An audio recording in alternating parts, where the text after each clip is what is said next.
Let me show you how to generate app password. Carefully, you have to follow the steps. Only then you will be able to send emails. I have opened my Gmail. I will click on this profile. I will click on manage your Google account. Okay, this is the admin which I will be using in my project. Now here, click on security. Then scroll down here. As soon as we open account, our two-step verification will be off. Click on this.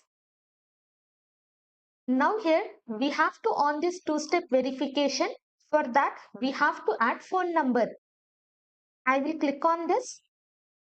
I will select India. You can select your country. Inside this I will be giving the number. You have to give the working number so that you will be getting OTP. I will click on next.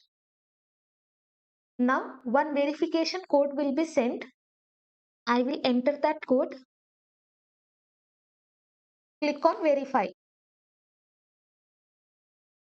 Now it is adding our phone number, and what it will do, it is just going to on two-step verification, and this pop-up will be opened. I will click on done. Now here if you see, now I am having turn off, which means my two-step verification is on. I will come back. Now inside the security I'm just going to search for app password.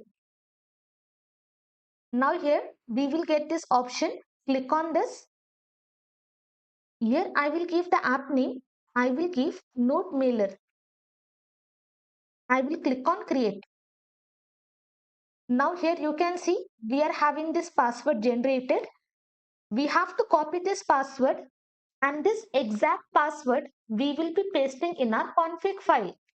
Very important, you follow the step and create the app password. I will copy, click on done. Now you can see note mailer is created. At what time it is created, that will be there. If you want to generate for other apps, you can easily generate. If you want to delete from here, you can delete that password. Now this exact password I will be pasting in my config file. I will come to my mail. Here I will have mail from Google. Two-step verification is turned on. Only when we turn on, we can generate our password.